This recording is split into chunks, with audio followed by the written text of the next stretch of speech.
Fair Hippolyta, our nuptial hour draws on apace, huh? 4 happy days bring in another moon. But, ooh, methinks how slow this old moon wanes. She lingers my desires. 4 days will quickly steep themselves in night, and 4 nights will quickly drain away the time. Go, illustrate, stir up Athenian youth to merriment. Hippolyta.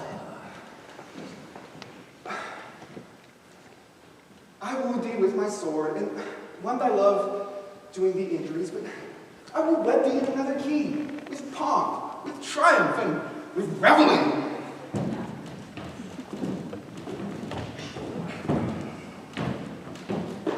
Happy be Theseus, our renowned Duke. Thanks, Cadidius, what's the news with thee?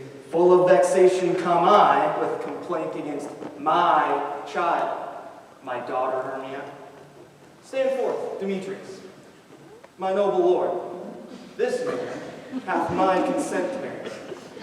Stand forth, Lysander, my gracious Duke. This man hath bewitched the bosom of my child. Thou, Lysander, thou hast given her rhymes. Thou hast by moonlight at her window sung with feigning voice verses of feigning love. With cunning hast thou filched my daughter's heart, turned her obedience, which is due to me, to stubborn harshness.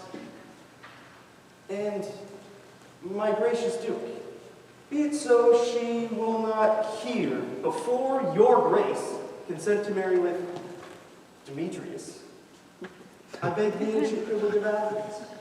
As she is mine, I may dispose of her, which shall be either to this gentleman, or to her death according to our law. What say you, Hermia? He advised, fair maid, to you, your father should be as a god, to whom you are but as a form in wax, by him imprinted, and within his power to leave the figure or disfigure it.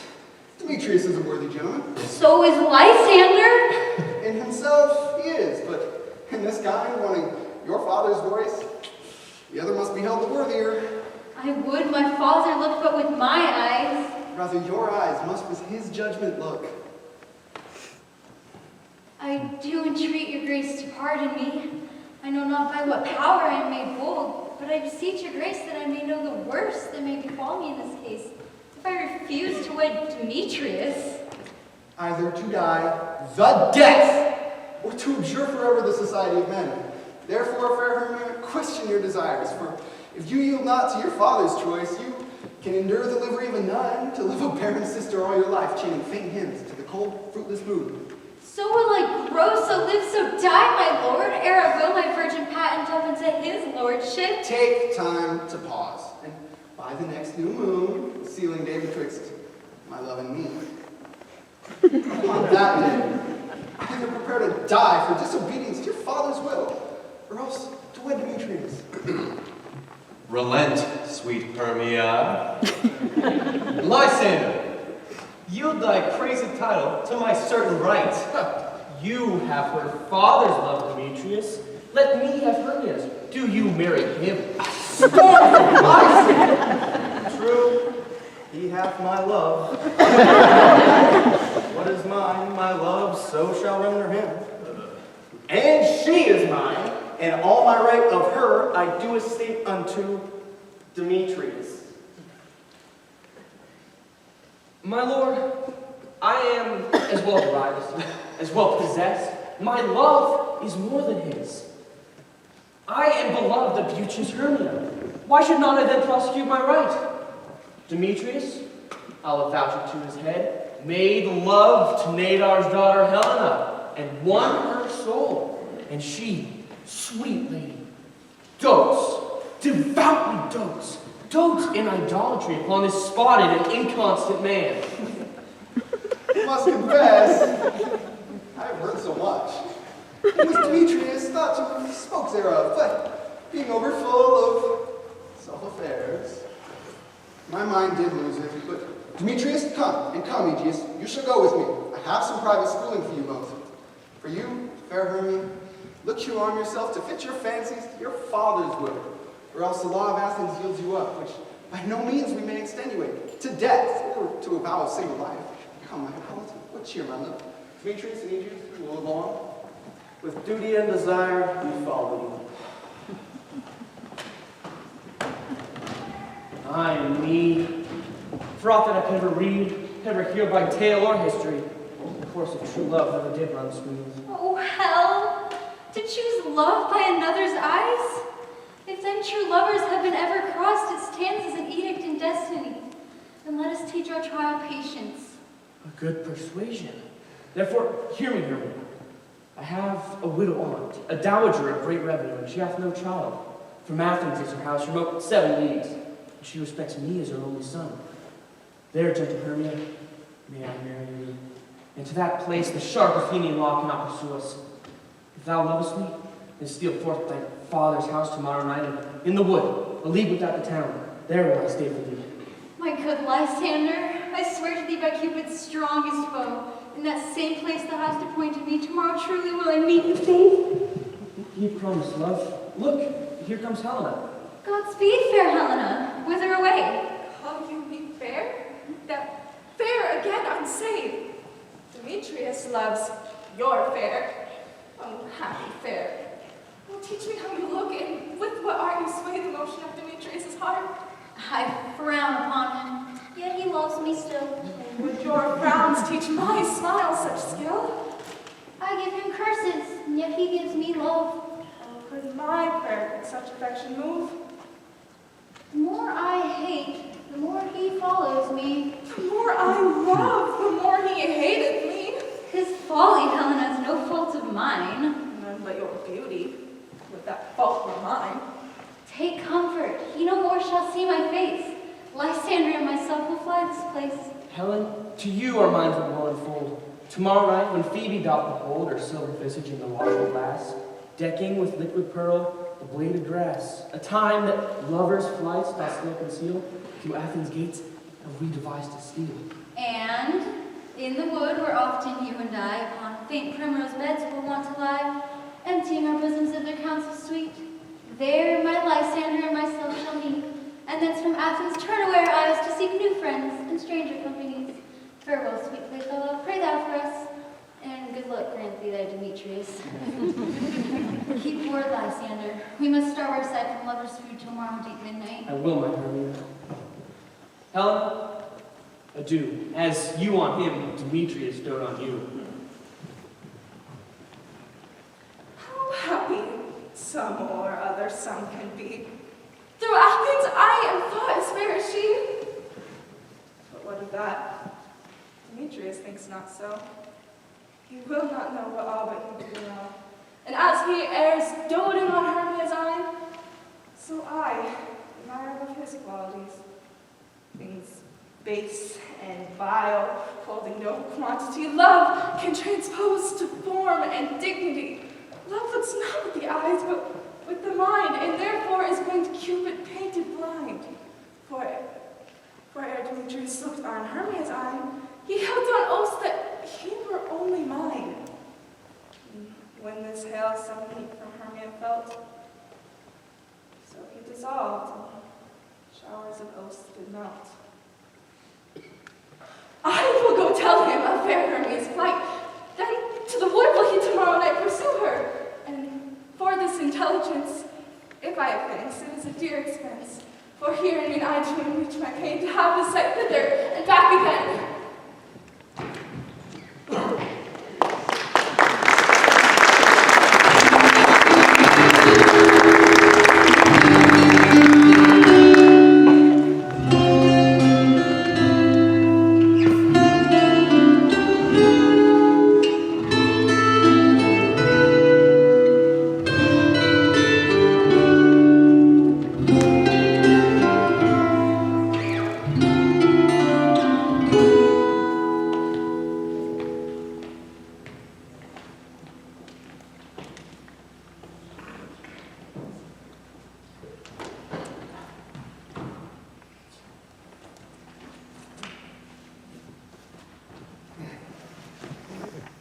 Are we all met? You were best to call them generally, man by man, according to the script. Oh, here's a scroll of every man's name thought fit through all of Athens to play an our interlude for the Duke and the Duchess on his wedding day at night. First, good Peter Quince, say what the play treats on, then read the names of the actors and so grow to a point. Mary, our play is the most lamentable comedy and most cruel death of Pyramus and Thisbe. A very good piece of work, I assure you. Now, good Peter Quince, call forth your actors by the scroll. Masters, spread yourselves. Answer as I call you. Nick Bottom, Louis. Ready, name what part I am for and proceed. Nick Bottom, you must play Pyramus. What is Pyramus? A lover or a tyrant? A lover that kills himself most gallant for love. That will ask some tears in the true performing of it. If I do it, let the audience look to their eyes. I will move storms. I will condole in some measure. To the rest. Yet my chief humor is for a tyrant. I could play Heracles rarely, or parts of Terracannon, to make it all split.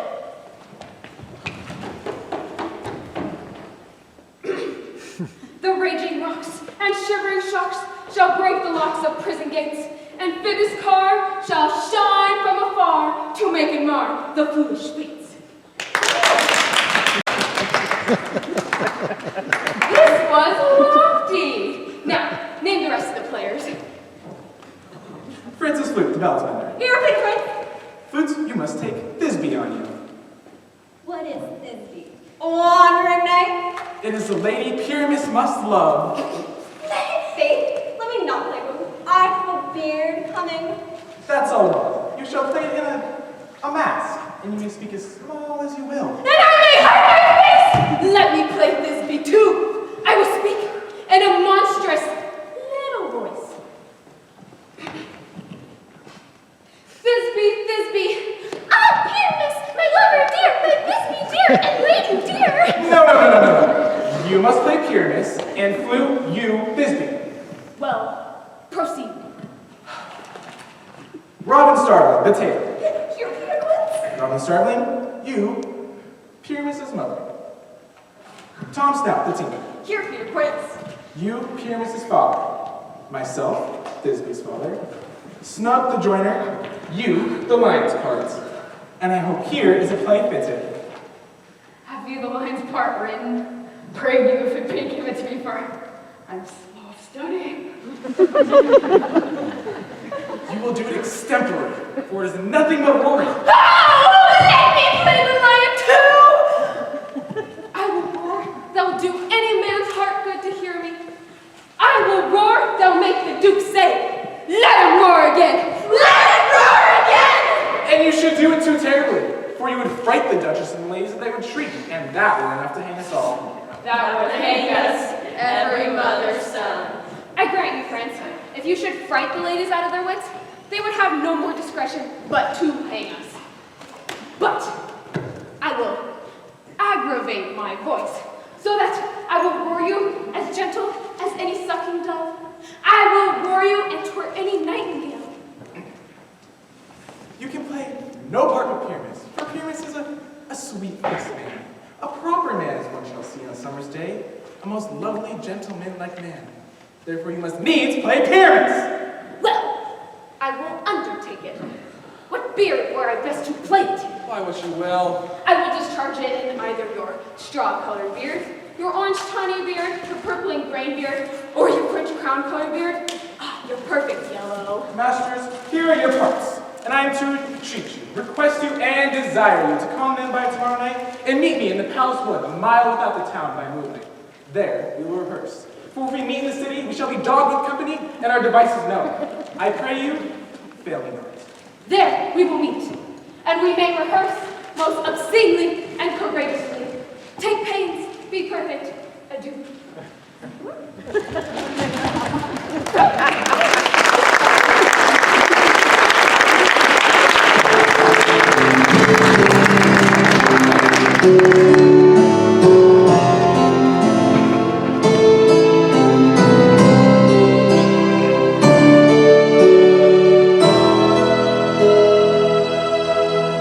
How now, spirit?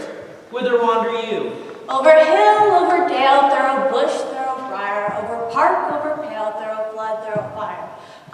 do wander everywhere, swifter than the moon's sphere, and I serve the fairy queen, who do her orbs upon the green. Cowslips tall her pensioners be, and in their coats gold spots you see. Those be rubies, fairy favors, and in those freckles live their saviors. I must go now to seek some dewdrops here, and hang a pearl from every cowslip's ear. Farewell, thou lawful spirits, I'll be gone. Our queen and all her elves come here anon.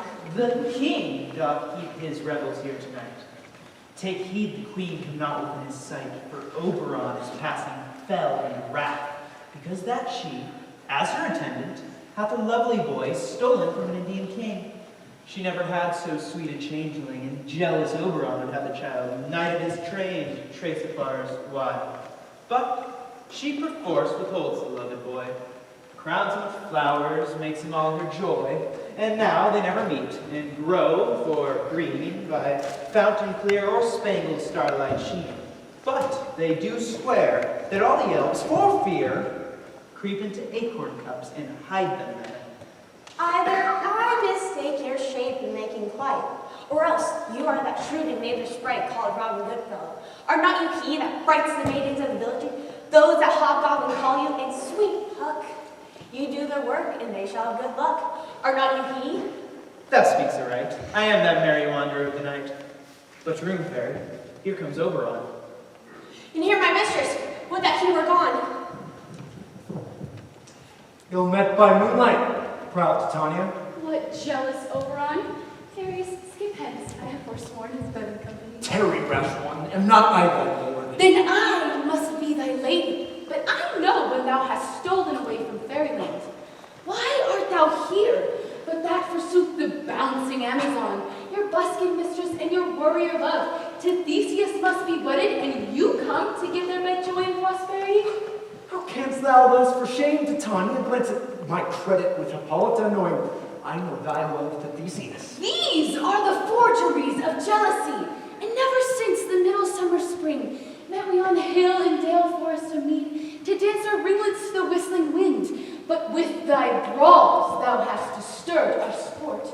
Therefore the winds, piping to us in vain as in revenge, have sucked up from the sea contagious fogs, which falling in the land have every pelting river made so proud that they have overborne their continents. The human mortals want their winter here, and through this distemperature we see the seasons altered. The spring, the summer, childing autumn, angry winter, change their wonted liveries, and the mazed world by their increase now knows not which is which. And this same progeny of evils comes from our debate, from our dissension. We are their parents and original. Do you amend it then? Wisely. Why should Titania cross her Oberon? I do but beg a little changeling boy to be my huntsman. Set your heart at rest. The fairyland buys not the child of me. His mother was a vultress of my order, but she, being mortal, of that boy did die. And for her sake I do rear up her boy, and for her sake I will not part with him. How long within this wood intend you stay? Perchance till after Theseus' wedding day. If you will patiently dance in our round and see our moonlight revels, go with us. If not, shun me, and I will spare your haunts. Give me that boy, and I will go with thee. Not for thy fairy kingdom. Fairies, away. We will chide down right if I longer stay. Well, go thy way. Thou shalt not from this wood till I torment thee for this injury.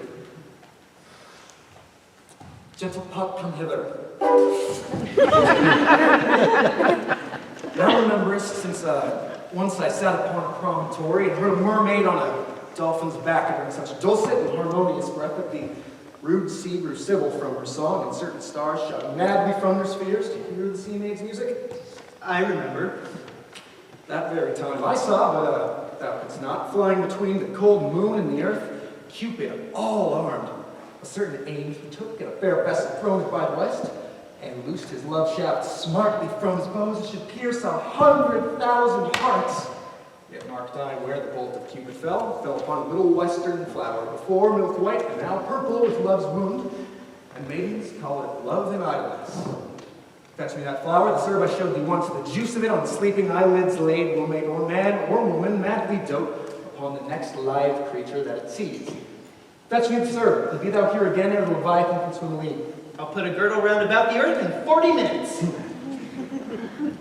Having once this juice, I'll watch Titania when she is asleep and drop the liquor of it in her eyes. The next thing then she waking looks upon, be it on lion, bear, wolf, or bull, on meddling monkey or on busy ape, she shall pursue it with the soul of love. And there I take this charm from off her sight. I'll make her render up her page to me. Be gone, thought! Who comes here? I'm invisible, and I will overhear their conference. I love thee not, therefore pursue me not. Where is Lysander and fair Hermia? The one I'll stay, the other stayeth me. Thou toldst me they were stolen under this wood, and here am I, and wood within this wood, because I cannot meet my sweet Hermia. Hence, Get thee gone, and follow me no more. You draw me, you hard-hearted adamant, but yet you draw not iron, for my heart is true as steel. Leave you your power to draw, and I shall have no power to follow you.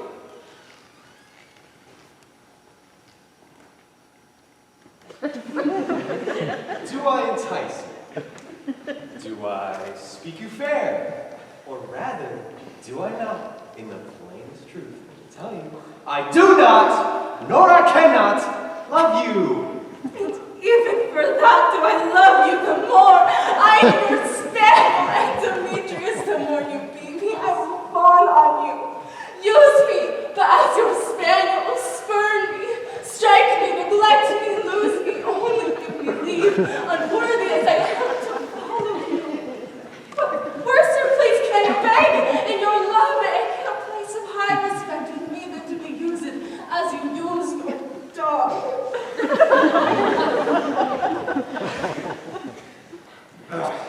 Tempt not too much the hatred of my spirit, for I am sick when I do look on thee. I am sick when I look not on you. You do impeach your modesty too much.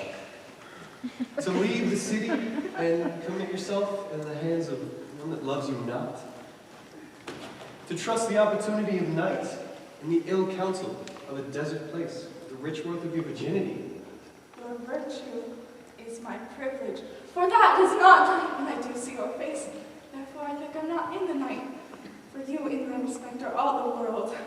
Then how can it be said that I'm alone when all the world is here to look on me? I'll run from thee and hide me in the brakes and leave thee to the mercy of wild beasts. So wildness have not such a heart as you, and cowardice pursues and valor flies. I will not stay thy questions. Let me go, or if thou follow me, do not believe, but I shall do thee mischief in the wood. Aye, in the temple, in the town, the field, you do me mischief.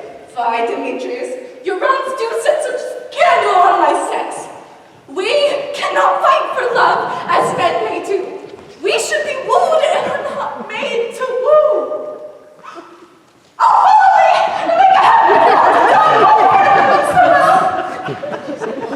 Fare thee well, nymph. Very duly this grove thou shalt fly in, and shall seek thy love. Hast thou the flower there? Welcome, wanderer. Hi, here it is. I know a bank where the wild time blows, where oxlips and the nodding violet grows. And there sleeps Titania, sometime of the night, woven in these flowers with dances and delight. And there the snake throws her enameled skin wide enough to wrap a fairy in.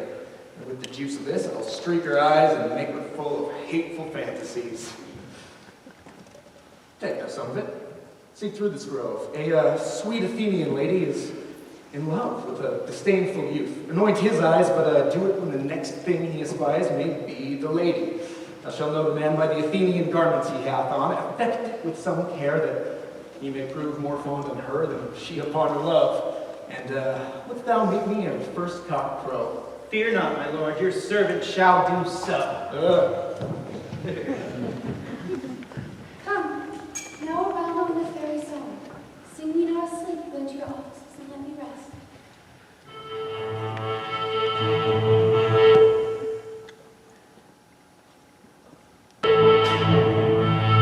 As far as is with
what thou seest when thou dost wake, do it for thy true love's take.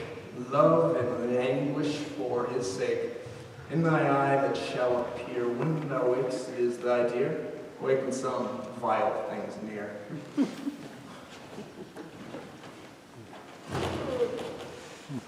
Dear love, we think of wandering in the wood. And, to speak troth, I forgot our way. We'll rest us, Hermia, if you think it good, and tarry for the comfort of the day. Be it so, Lysander. Find you out of bed, for I upon this bank will rest my head. One turf shall serve as pillow for us both. One heart, one bed, two bosoms, and one troth. Nay, good Lysander, for my sake, my dear. Lie further off yet. Do not lie so near. Oh, take the sense, sweet, of my innocence. Love takes the meaning in love's conference. I mean that my heart unto yours is knit, so that but one heart we can make of it.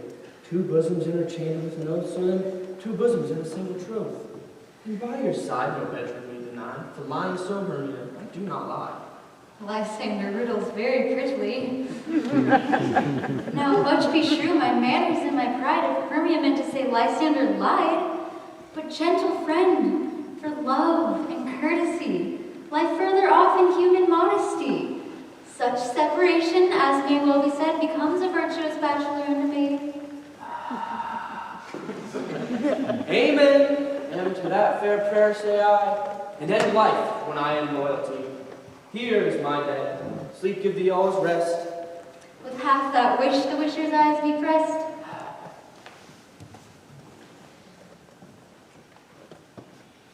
Through the forest have I gone, but Athenians found I none, on whose eyes I might prove its flowers' force in stirring love. Knight of silence, who is here? Weeds of Athens he doth wear. This is he, my master said, despised the Athenian maid. And here the maiden, sleeping sound on the dank and dirty ground. Pretty soul, she durst not lie near this lack of love, this kill curtsy. A churl upon thy eyes I throw, all the power this charm doth owe. When thou wakest, let love forbid sleep his seat on thy eyelid. So awake when I am gone, for I must now to Oberon. Stay! Oh, don't kill me, sweet Demetrius! I charge thee hence, and do not haunt me thus. But how darkly leave me, do not so. Stay on thy peril. I alone will go. Oh, I am out of breath in this fond chase. The more my prayer, the lesser is my grace. Happy is Hermia wheresoe'er she lies, for she hath blessed and attractive eyes. How came her eyes so bright?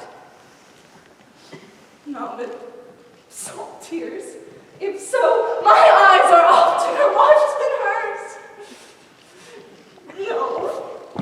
No, I'm ugly as a bear, for beasts have made me run away for fear. But who is here? Lysander, on the ground, dead or asleep. I see no blood, no wound. Lysander, if you live, good sir, awake! And run through fire I will for thy sweet sake. Transparent Helena, nature shows art. Where is Demetrius? Oh, how fit a word is that vile name to perish on my sword. Do not say so. Lysander, say not so. But though he love your Hermia, Lord, go. And Hermia still loves you, then be content. Content with Hermia? Yeah. No, I do repent the tedious minutes I with her have spent. Not Hermia, but Helena I love. Will not change a raven for a dove. The will of man is by his reason swayed, and reason says you are the worthier maid.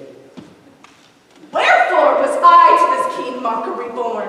When at your hands did I deserve this scorn? Good troth you do me wrong. Good sooth you do in such disdainful manner me to woo. Oh, that a lady of one man refused, should I not therefore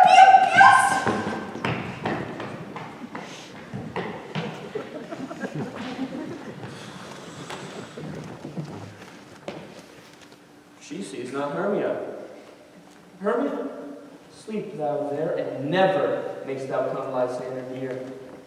And now, all my power to dress your love in might, to honor Helen and to be her knight. Help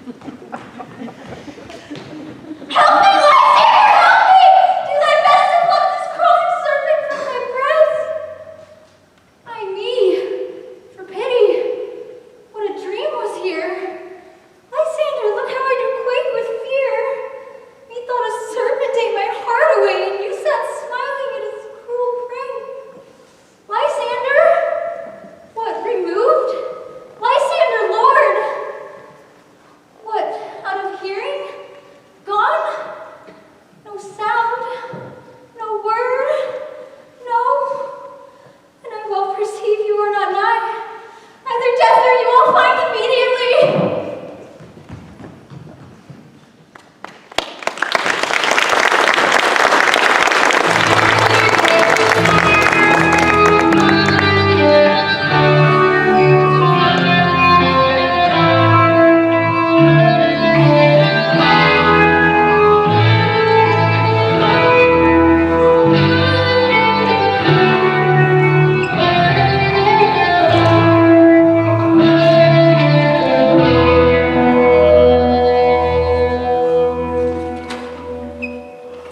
Are we all met?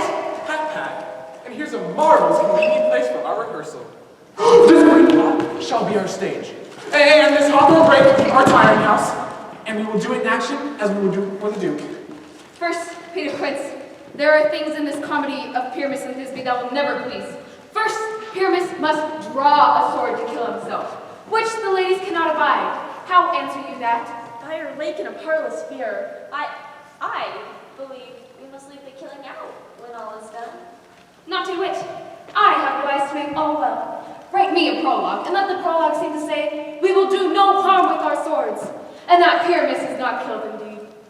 And for the more better assurance, tell them that I, Pyramus, am not Pyramus, but Bottom, the weaver. This will put them out of fear. Well, we will have such a prologue. Will not the ladies be afeard of the lion? I fear it, I promise you. Masters, you have to consider yourself. To bring in God shield us lion among ladies is the most dreadful thing. Therefore, another prologue must tell he is not a lion. Nay, you must name his name, and half of his face must be seen through the lion's neck, which he himself must speak through, saying thus, or to the same effect. Ladies, or fair ladies, I would wish you, or I would request you, or I would entreat you not to fear, not to tremble. I am a man as other men are, and there indeed let him name his name and tell them plainly that he is Snug the Joiner. Well, if it may be, then all is well. But there are still two hard things. That is, to bring the moonlight into the chamber, for you know Pyrrhus and Thisbe meet by moonlight.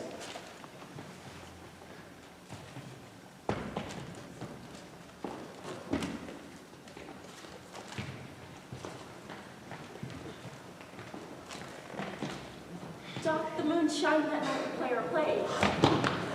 Aye, or else one must come in with a bush of thorn and a lantern and say he comes to disfigure or to present the person of moonshine. Then there's another thing. We must have a wall in the great chamber, for Pyramus and Thisbe, so says the story, did talk through the chink of a wall.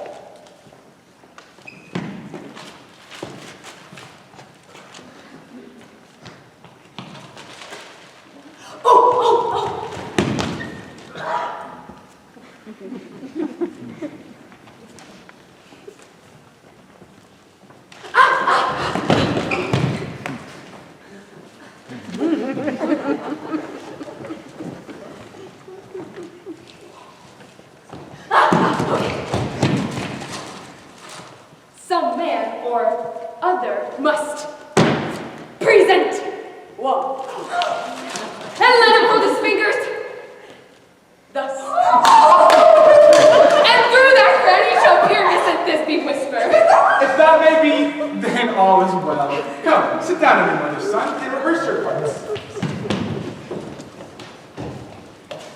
Pyramus, you begin. And when you've spoken your speech, enter into that break.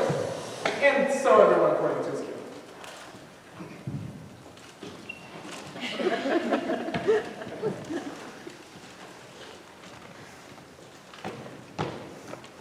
What hampton homespuns have we swaggering here so near the cradle of the fairy queen? What, a play tour? I'll be an auditor, an act or two perhaps if I see cause. Pyramus, speak! Thisbe, stand forth.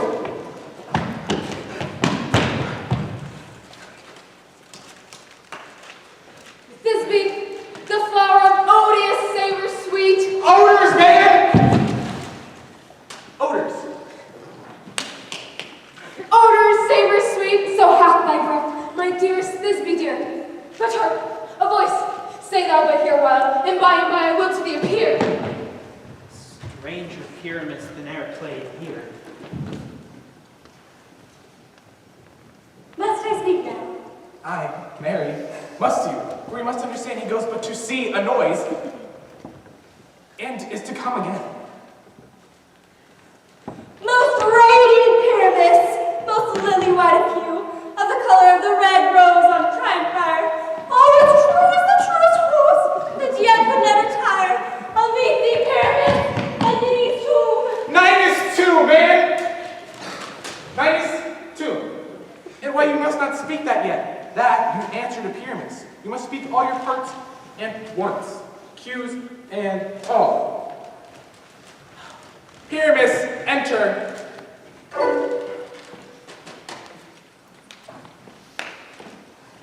Your cue is passed.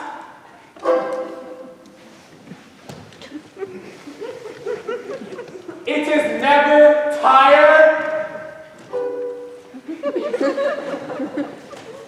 Oh, as true as the truest rose, that yet would never tire.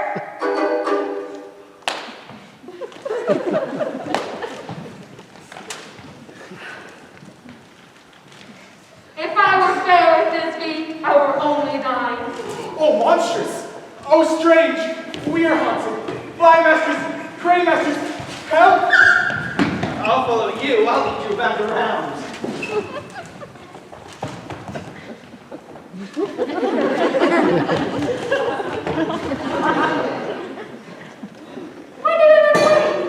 This is a neighbor of them to make me afeard.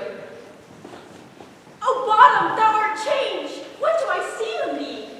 What do you see on me? You see an ass head of your own, do you? Bless thee, bottom, bless thee. Thou art translated.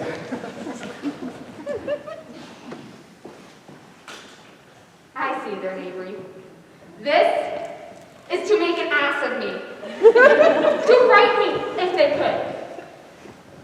But I will not stir from this place. Do what they can. I will walk up and down here. I will sing that they shall hear. I am not afraid.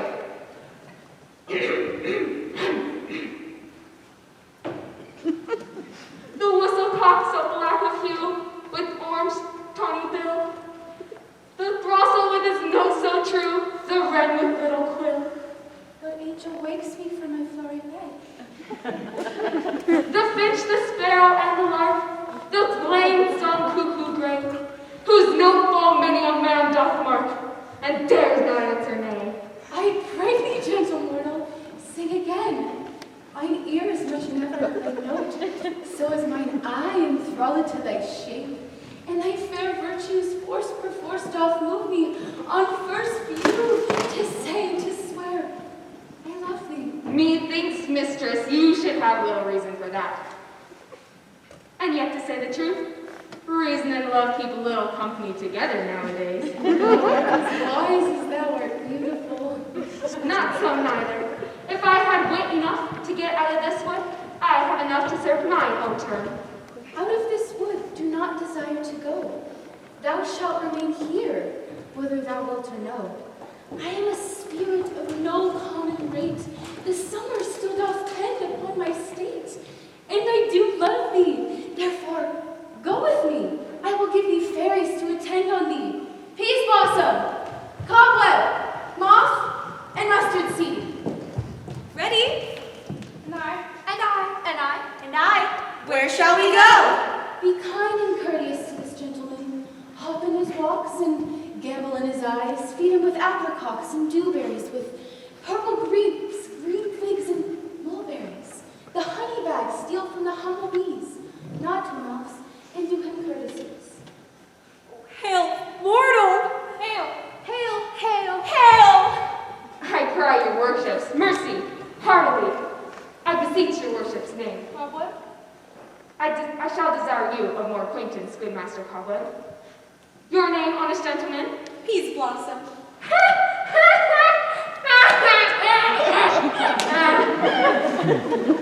I pray you, commend me to Mistress Squash.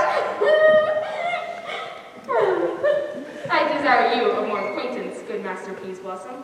Your name, I beseech you, sir.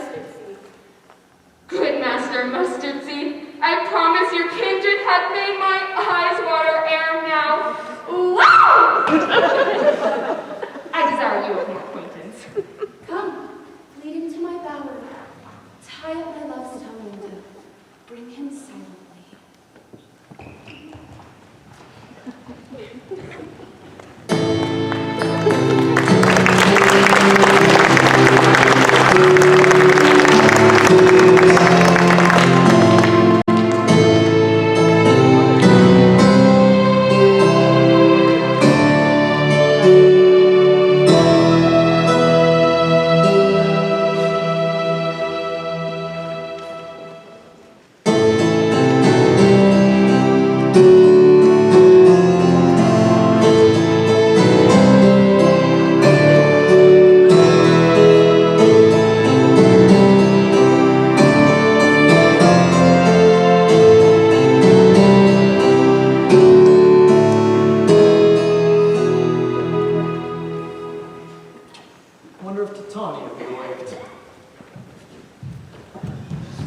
Here come my messenger. How now, that spirit? Titania, my mistress, with a monster is in love. Titania waked, straightway loved an ass.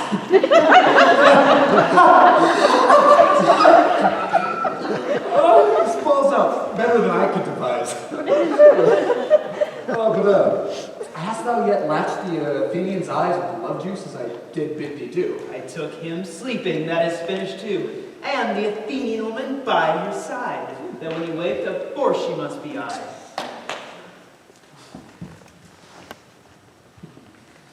Stand close. This is that same Athenian. This the woman, but not this the man. Oh, why rebuke you him that loves you so? Lay breath so bitter on your bitter foe. Now I would chide, but I should use thee worse, for thou, I fear, hast given me cause to curse if thou hast slain Lysander in his sleep. The sun was not so true unto the day as he to me. Would he have stolen away from sleeping Hermia? It cannot be, but thou hast murdered him. So should a murderer look so dead, so grim. So should the murdered look, and so should I, pierce it through the heart with your stern cruelty. What's this to my Lysander? Where is he? Oh, good Demetrius, wilt thou give him me? I had rather give his carcass to my hounds. Out, dog! Out, cur! Thou drives me past the bounds of maiden's patience. Hast thou slain him then? Henceforth be never numbered among men. You spend your passion on a misprized mood. I am not guilty of Lysander's blood, nor is he dead, for aught that I can tell. I pray thee, tell me then that he is well. And if I could, what should I give therefore? A privilege never to see me more, and from thy hated presence part I sow. See me no more, whether he be dead or no. Ah! There is no following her in this fierce day. Here, therefore, for a while, I will remain. What hast thou done?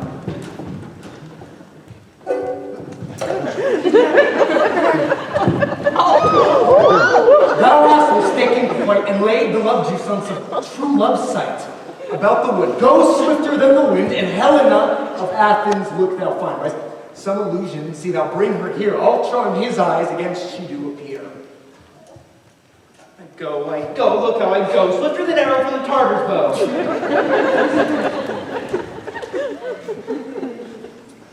Flower of this purple dye, hit by Cupid's archery, sink an apple of his eye.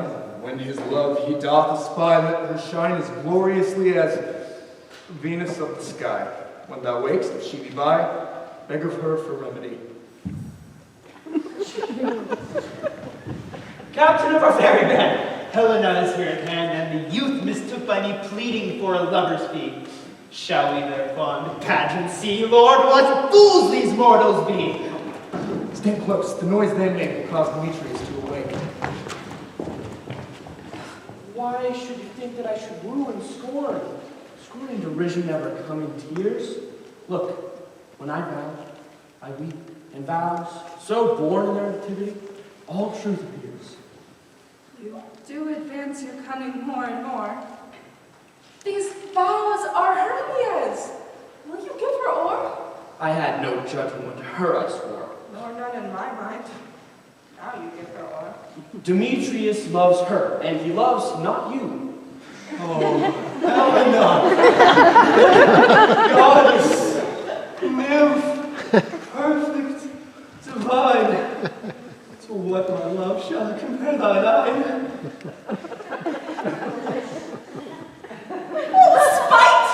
Oh, hell, I see you all are bent to set against me for your merriment. If you were civil and knew courtesy, you would not do me this much injury. Can you not hate me, as I know you do, but with joy and souls to mock me too? You both are rivals and love Hermia, and now both rivals to mock Helena. You are unkind, Demetrius. Be not so, for you love Hermia, as you know I know.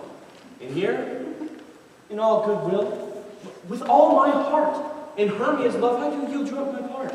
And yours, of Helena, to me bequeath, whom I do love, and will do till my death. Never did mockers waste more idle breath. Lysander, keep thy Hermia. I will none. If e'er I loved her, that love is gone. Helen, it is not so. Disparage not the faith thou dost not know. Look where thy love comes. Yonder is thy field. Thou art not by mine eye, Lysander found. Mine ear, I think, you brought me to thy sound. But why unkindly didst thou leave me so? Why should he stay, whom love doth press to go? What love could press Lysander from my side? Lysander's love that would not let him bide. Fair Helena, whom more in gilds the night than all yon fire glows in eyes of light. Why seek'st thou me? Could not this make thee know the hate I bear thee made me leave thee so? You speak not as you think. It cannot be. Lo, she is one of this confederacy. Now I perceive they can join all three to fashion this false sport and spite. Injurious Hermia, most ungrateful maid, have you conspired? Have you with these contrived to bait me with your foul derision?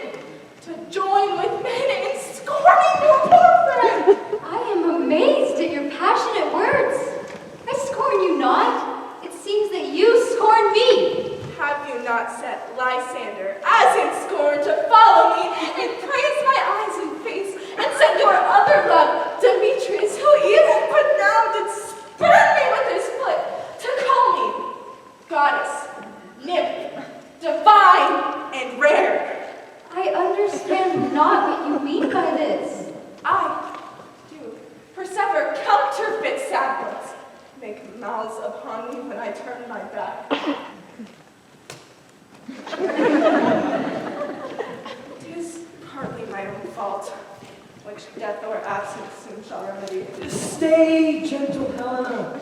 Hear my excuse, my love, my life, my soul, fair. Oh, excellent. Sweet cannot scorn her so. If she cannot entreat, I can compel. Thou canst compel no more than she entreat. Thy threats have no more strength than her weak prayers. Helen, I love thee. By my life, I do. I say I love thee more than he can do. If thou say so, withdraw and prove it too. Quick, come. Lysander! Where'd you tinsel this? Away, you Ethiop! No, you are taken. Go! No, Dad! Thou thing, let loose, or I will shake thee from you like a serpent! Why are you grown so rude? What changes this sweet love? Thy blood? Out, tawny Tartar, out! Do you not jest? Yes, soon, and so do you! Demetrius, I will keep my word with thee. I would I had your bond. I'll not trust your word. What? Should I hurt her? Strike her? Kill her dead? Although I hate her, I'll not harm her so. What? Can you do me greater harm than hate? Hate me? Wherefore? Am not I Hermia? Are not you Lysander? Since night you loved me, and since night you left me.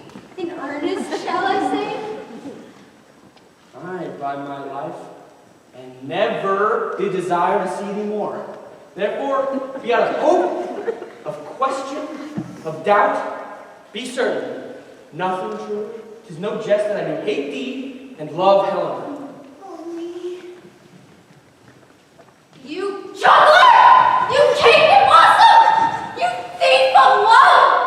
What have you come by night and stolen my love's heart from him?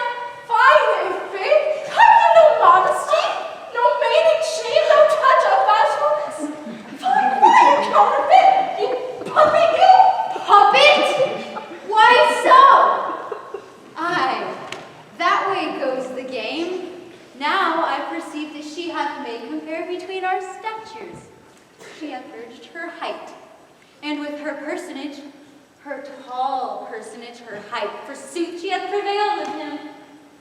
And are you grown so high in his esteem because I am so dwarfish and so low? How low am I, thou painted maple? Speak! How low am I? I am not yet so low, but that my nails can reach into thine eyes! Strike me! You perhaps may think because she has something lower than myself that I can match her. Lower her again!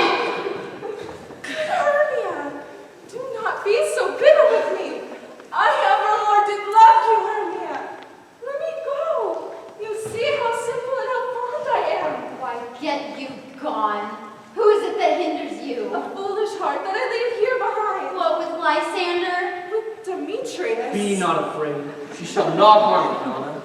No, sir, she shall not, though you take her part. Oh, when she is angry, she is keen and shrewd. She was a vixen when she went to school, and though she be but little, she is fierce. Little? Again? Nothing but low and little! Why would you suffer her to flout me thus? Let me come to her! Get you gone, you dwarf! Of kindring not grass made, you bead, you acorn! Aye, let her alone. Speak not of them. Now follow if thou darest, to try whose right of thine or mine is most in fair honor. Follow? Nay, I'll go with thee. Sheep by Jack. Go not back! I will not trust you. I no longer stay in your cursed company. Your hands and mine are quicker for a prey. My legs are longer, though, to run away! I am amazed and know not what to say.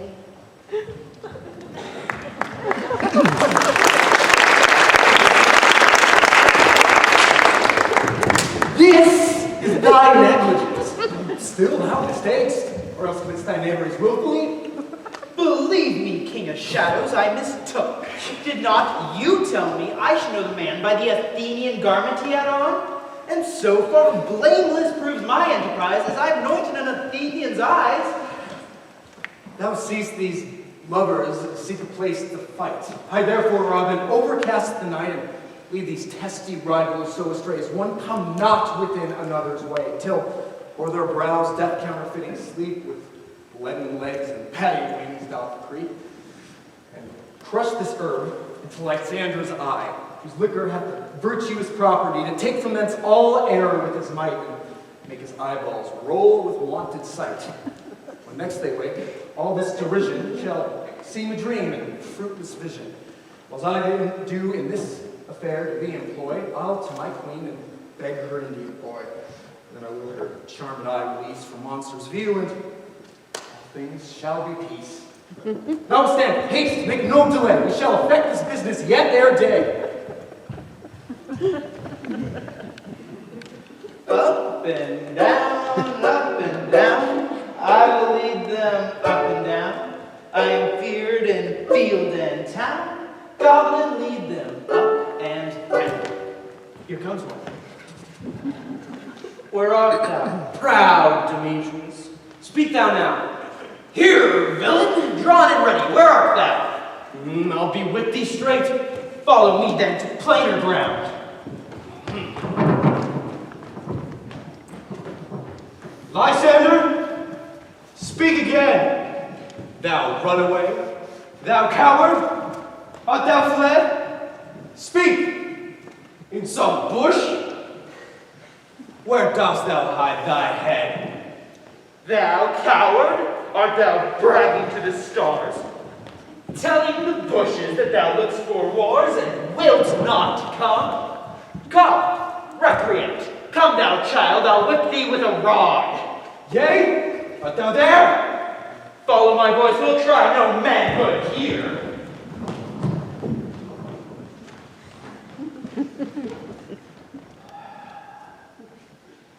He goes before me, but still dares me on. I come where he calls, and he is gone. The villain is much lighter heeled than I. I follow fast, but faster he did fly. Fallen am I, in dark and uneven way. And here will rest me. Come, thou gentle day, for if but once thou show me thy great light, I'll find Demetrius and revenge his spite.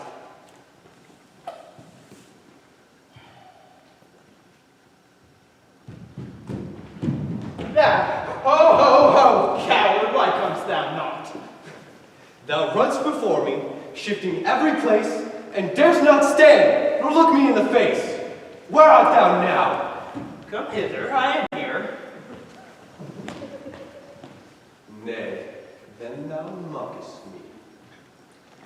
Thou shalt buy this dew, if e'er I thy face by daylight see. Now go thy way. Faintness constraineth me to measure out my length on this cold floor. By day's approach, look to be visited.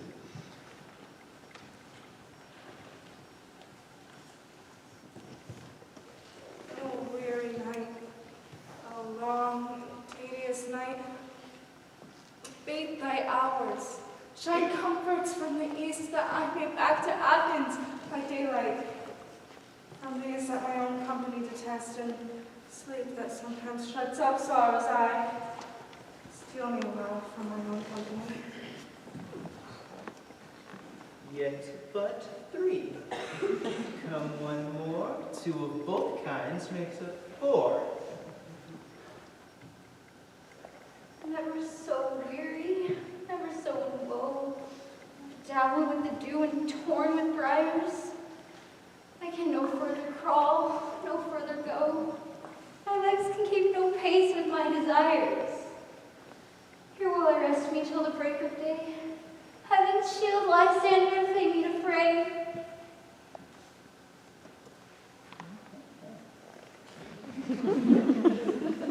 On the ground, sleep sound, I'll apply to your eye gentle lover's remedy. When thou wakest, thou takest true delight in the sight of thy former lady's eye, and country proverb known, every man shall have his own, in your waking shall be shown. Jack shall have Jill, none shall go ill.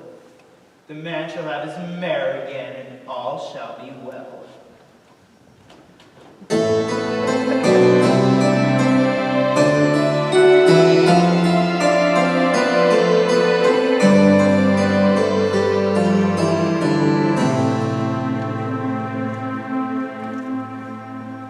Come, sit thee down upon this flowery bed while I thy amiable cheeks do coy and stick musk roses in thy sleek smooth head, and kiss thy fair large ears, my gentle joy.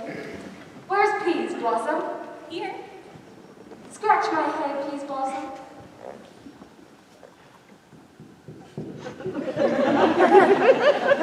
Where's Monsieur Cobweb? Monsieur Cobweb, good Monsieur, get you your weapons in hand and kill me a red-hipped humblebee on the top of a thistle. And good Monsieur, bring me the honey bag.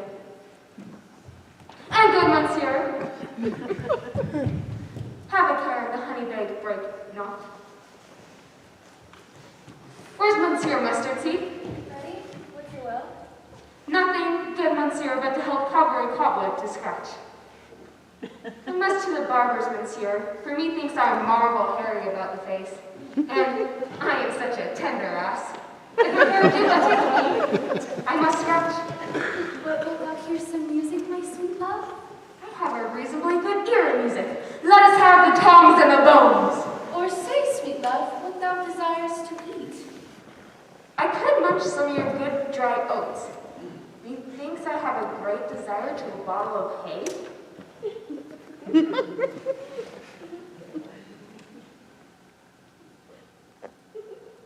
I'd rather have a handful or two of dried peas. I pray you, let none of your people stir me.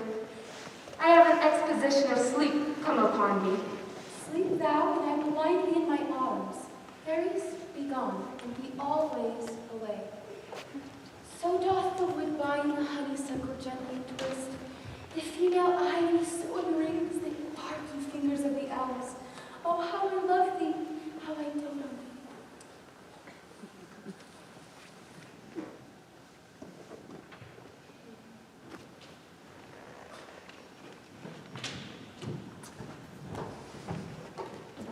Welcome, good Robin. Seest thou this sweet sight? For dotage now I do begin to pity, for meeting her of late behind the wood, seeking sweet favors from this hateful fool. I did upbraid her and fall out with her. And I had at my pleasure taunted her, and she in mild tones begged my patience. I then did ask of her changeling child, which straight she gave me, and a fairy sent to bear to my bower in fairyland. And now I have the boy, I will undo this hateful imperfection of her eyes. But first, gentle Puck, take this transformed scalp from off the head of this Athenian swain, that he, waking the other do, may all to Athens back again repair, and think no more upon this night's accidents than of the fierce vexation of a dream. But first I will release the fairy queen. Be as thou wast wont to be, see as thou wast wont to see. Now, my Titania, wake you, my sweet queen. Oh, my Oberon! What visions I have seen! Methought I was never an ass. Paralyze your love. How came these things to pass? How mine eyes to love this visage now? Silence a while. Robin, take off this head. Now when thou wakest with thine own fool's eyes peep,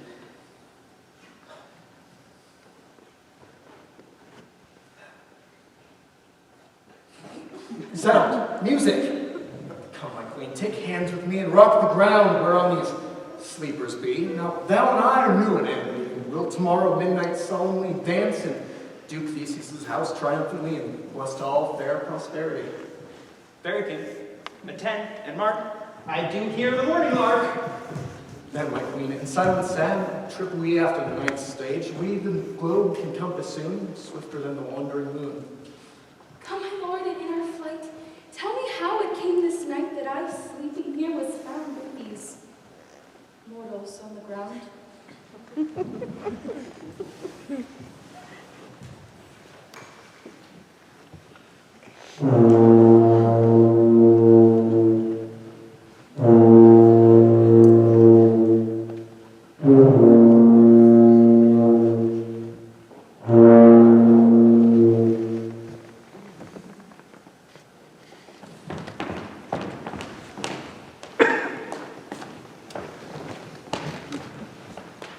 Soft. What names are these? My lord, this, my daughter here asleep, and this Lysander. This Demetrius's, and this Helena. Old Nadar's Helena. I wonder if they're being here together. No doubt they rose up early to observe the rite of man. But speak, Aegis, is not this the day that Hermia should give answer of her choice? It is, my lord. Oh. Fill this drink. Wake them with thy horn.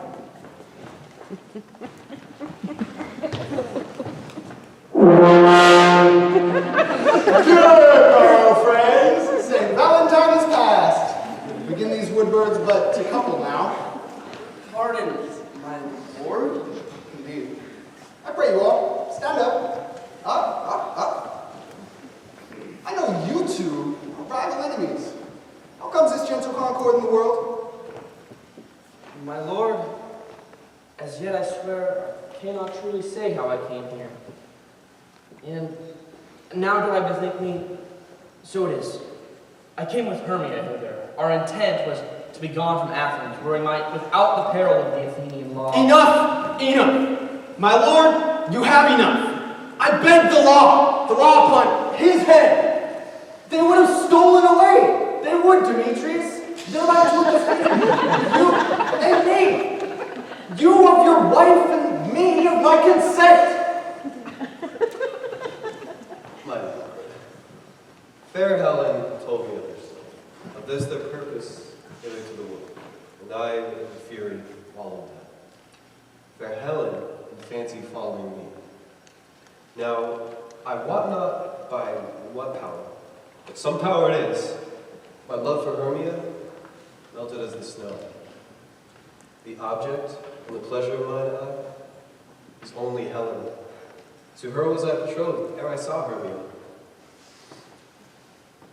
But, as in sickness, I did loathe this food. But, come to my natural taste, now I do wish it. Love it. Long for it. And will evermore be true to myself.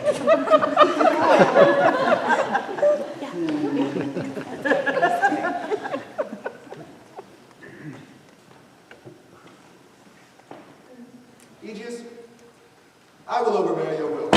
For in the temple by and by with us, these couples shall eternally be named. Away with us to Athens. 3 and 3 will hold a feast in great solemnity.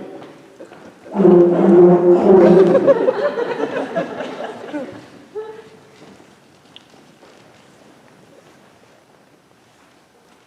you sure that we're awake? Seems to me that yet we sleep. We dream. Was not the Duke just here? And bid us follow him? Yea, and my father. And Hippolyta. And he did bid us follow to the temple. Ah. Well, then we are awake. Let's follow him. And by the way, let us recount these strange dreams.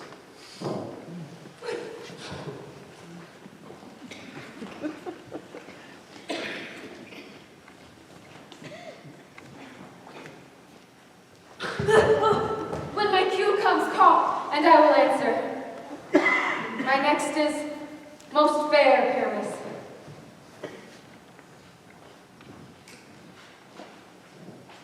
Hey? Ho? Flute, the bellows mender? Snout, the tinker? Flute? Starveling? God's my life. Stolen hence and left me here asleep. I have had a most rare vision. I have had a dream.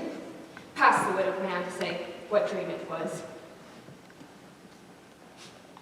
Man is but an ass if he go to expound this dream. Methought I was... There's no man can say what. Methought I was...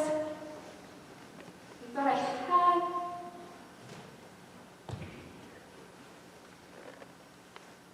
Man is but a patched fool if he go to offer and say what dream I had.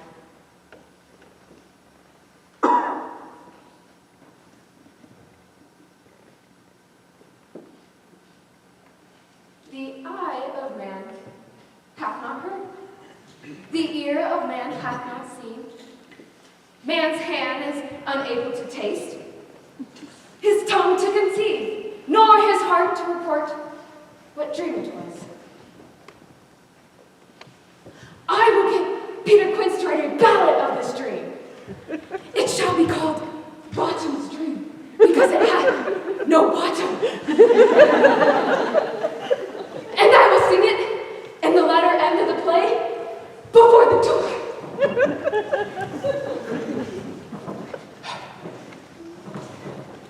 Have you sent to Bottom's house yet? Has he come home? If he come not, then the play is marred. It goes not forth, doth it? It is not possible. You have not a man in all of Athens able to discharge Pyramus but he. Masters! The Duke is coming from the temple, and there are 2 or 3 more than ladies were married. If a smart had gone for it, we had all been made men. Oh, sweet Polly Bottom! Where are these lads? Where are these hearts? Bottom!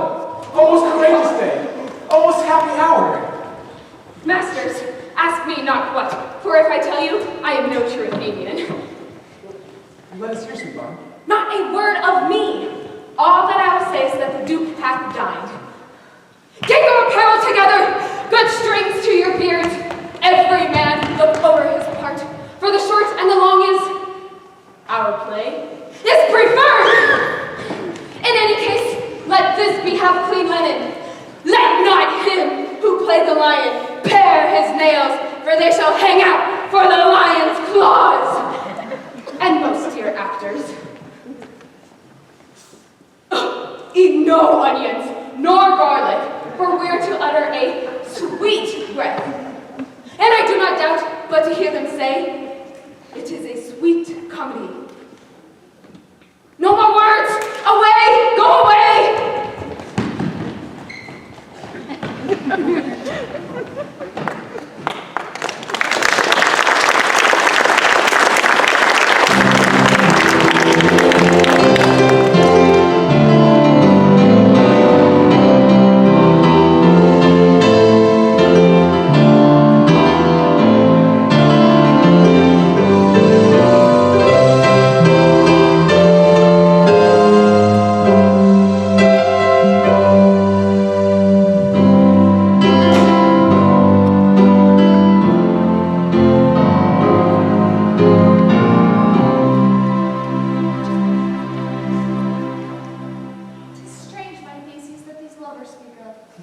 More strange than true. I never may believe these antique fables, nor these fairy toys. Lovers and madmen, such seething brains, such shaping fantasies, that apprehend more than cool reason ever comprehends. And all the story of the night told over, and all the minds transfigured so together. How so restrained. Here come the lovers, full of joy and mirth. Come now, what masks, what dances shall we have between our after supper and bedtime? Where's our usual manager of mirth? What revels are in hand? Is there no play to torturing hour? Golf illustrator. Here, my Odysseus. Say, what abridgment have you for this evening? There is a brief. How many sports are right? The battle with the centaurs, to be sung by an Athenian eunuch to the harp. Well, none of that. The thrice 3 muses mourning for the death of learning, late deceased in beggary. That is some satire, keen and critical, not sorting with a nuptial ceremony. A tedious, brief scene of young Pyramus and his love Thisbe. Very tragical mirth. Merry and tragical, tedious and brief. That is hot ice. there is strange stuff. How shall we find the concord of this discord? A play there is, my lord, some 10 words long, which is as brief as I have known a play, but by 10 words long, it is too long. What are they that do play it? Hard-headed men that work in Athens here, which never labor to their minds till now. And we will hear it. No, my lord, it is not for you. I have heard it over. It is nothing in the world. I will hear that play go. Bring them in and take you places, ladies. I love not to see wretchedness or charge. Wretched is sweet. You shall see no such thing. He says they can do nothing in this kind. The kind of weed that gives them thanks for nothing. Our sport shall be to take what they mistake. So please your grace, the prologue is addressed. Let him approach.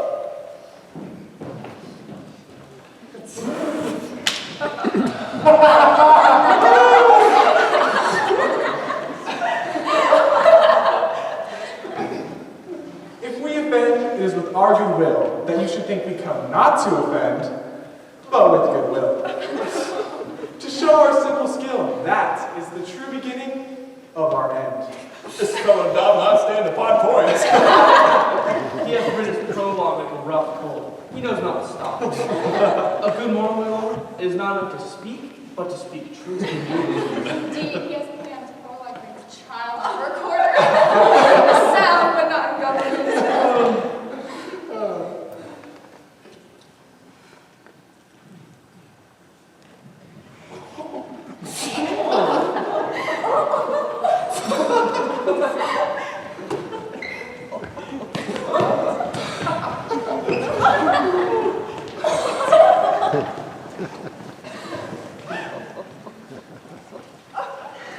Gentles, perchance you wonder at the show, but wonder on till truth make all things plain.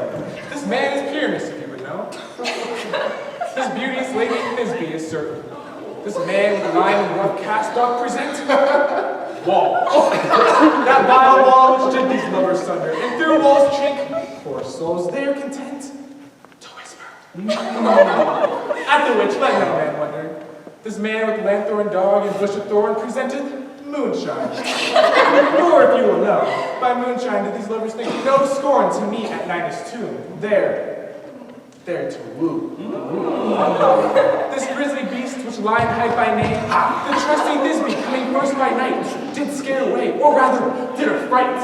And as she fled, her mantle she did fall, which lion vile with a bloody mouth did stain. Anon comes Pyramus, sweet youth and tall, and finds this trusty Thisbe's mantle slain. Whereat with bloody blameful blade, he bravely broached his boiling bloody breast. And Thisbe, tearing in mulberry shade, his dagger drew and died. For all the rest, let lion, moonshine, wall, and lovers twain at large discourse, while here they do ruminate. I wonder if the lion be to speak. No wonder, my lord. One lion may when many asses do.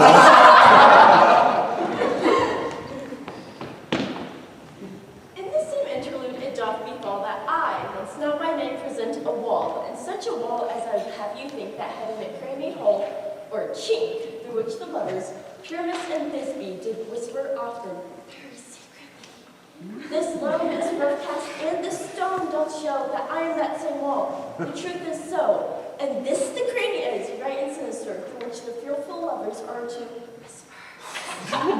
Would you desire lime and hair to speak better? It is the wittiest partition that e'er I heard discourse, my lord. Oh, Pyramus draws near the wall. Silence. Oh, grim looked night. Oh, night with hue so black. Oh, night which ever art of day is not. Oh, night, alack, alack, alack. I fear my Thisbe's promise is forgot. And thou, oh wall, oh sweet, oh lovely wall, that stands between her father's ground and mine. And wall, oh sweet, oh lovely wall, show me a chink to blink through with mine eye.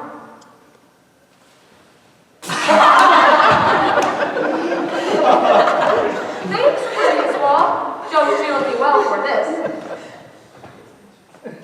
But what see I? No Thisbe do I see. Oh, wicked wall, through whom has shown me no bliss. Curse be thy stone, for thus deceiving me. The wall methinks being sensible should curse us again.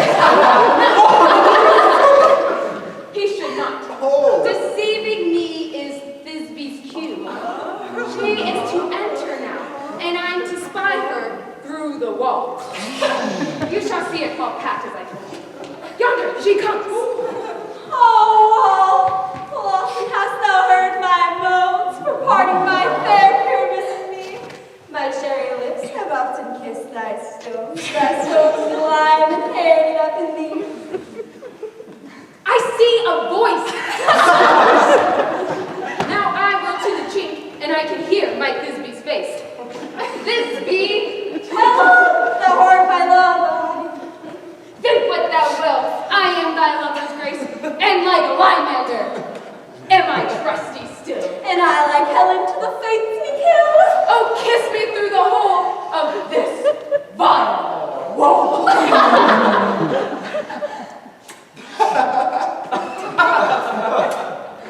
I kiss this wall's cold, not your lips at all. Wilt thou at Ninny's tomb meet me straight away? Tide lion, tide death, I come without delay. Thus have I well my part distracted so, and being done, thus wall away doth go. This is the silly stuff that ever I heard. The best of this kind are but shadows, and the worst are no worse if imagination amend them. Was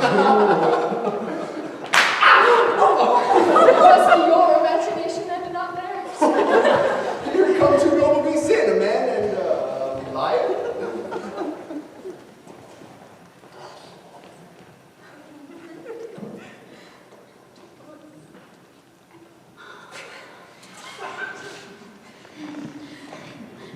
You ladies, you whose gentle hearts do fear the smallest monstrous mouse that creeps on the floor, may not perchance both quake and tremble here when lying rough and wild is raged off more than know that I was snub the joiner and a lion's fell, or else no big man. Or if I should have lion come and struck into this place, well, pity on my life. Very gentle beast, and of a good conscience. The very best enemies, my lord, that e'er I saw. Let us listen to the moon. This lantern doth the horned moon present. He should have worn the horns on his head. This lanthorn doth the horned moon present. Myself the man in the moon do seem to be. This is the greatest error of all the rest. The man should be put into the lanthorn. How is it else the man of the moon? I am weary of this moon. It would change. Proceed, Lou. All that I have to say is to tell you that the lanthorn is the moon. I the man in the moon. This thorn bush, that thorn bush. This dog, that dog. Why, all these should be in the lanthorn, for all these are the moon. But silence. Here comes Thisbe. This is old Ninny's tomb. Where is my love? Oh!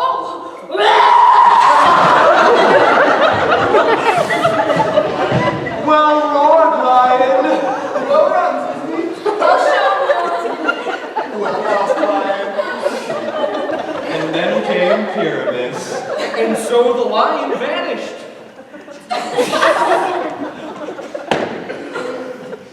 Sweet moon, I thank thee for thy sunny beams. I thank thee, moon, for shining now so bright, for thy gracious golden glittering gleams. I trust to take of truth Thisbe's sight. But stay, oh spite, what mark, poor knight? What dreadful dole is here? Eyes do you see? How can this be? Oh dainty duck, oh dear, thy mantle good. What? Stained with blood. Approaching fears felt. Oh fates, come, cut thread and thrum, quail crush, conclude and quell. For wherefore nature didst thou lion's frame? Since lion here hath deflowered my dear, which is, no, which was the fairest dame that lived, that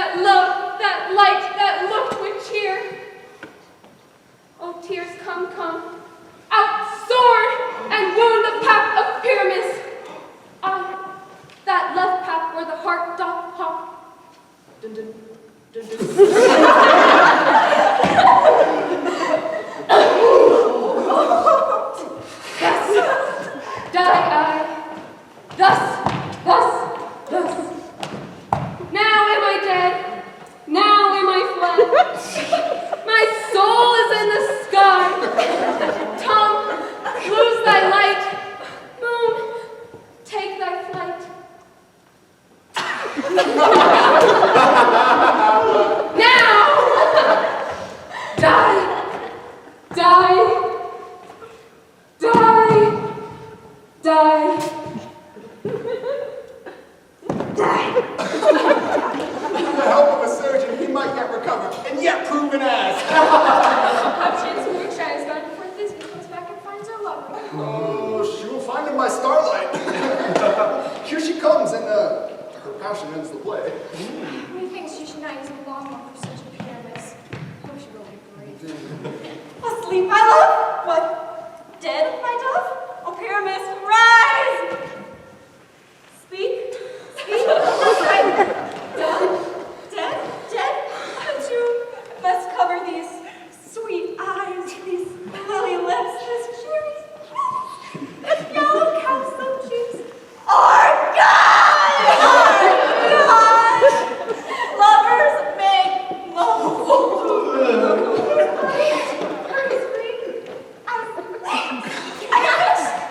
Oh, sisters three, come to me with hands pale as milk, lay them in boards as you have shore, with shears his bed of silk, tongue not a word, come trusty sword, come lay in my breast and birth, and farewell, friends, this be ends,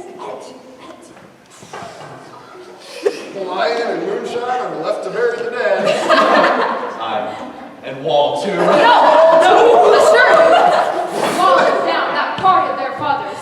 Will it please you to see the epilogue, or to hear a Bergamouse dance between two of our company? No epilogue, I pray you. For your play needs no excuse. Never excuse. For when the players are all dead, there needs none to be blamed. Barry, if he that writ it had played Pyramus and hanged himself in Thisbe's garter, it would have been a fine tragedy. Come, you're Bergamask. Let your epilogue alone.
Through the house, give the glimmering light by the dead and drowsy fire. Every elf and fairy sprite hop as light as bird from briar, and this ditty after me, sing and dance it trippingly. Hand in hand with fairy grace, will we sing and bless this place.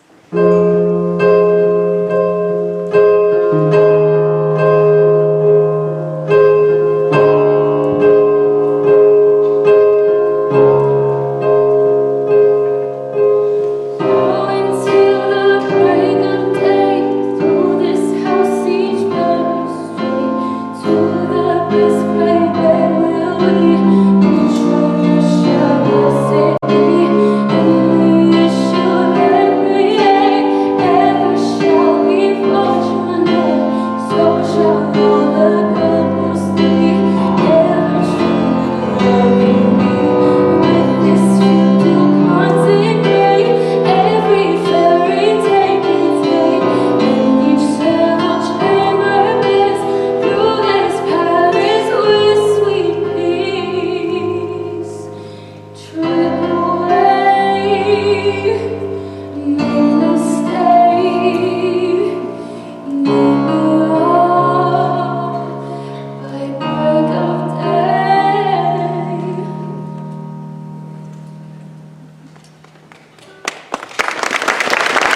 and all is mended, that you have but slumbered here while these visions did appear. And this weak and idle queen, no more yielding, but a dream. Gentles, do not reprehend. If you pardon, we shall mend. And as I am an honest puck, if we have unearned luck, now to escape the serpent's tongue, and we will make amends ere long. Else the puck a liar call. So good night unto you all. Give me your hands, if we be friends, and Robin shall restore amends.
Thank you all for attending our company's performance of A Midsummer Night's Dream. If you would like to talk to the cast members or ask or give them flowers or money, we will all be in the foyer, not the auditorium. We will all be in the foyer waiting to talk and mingle.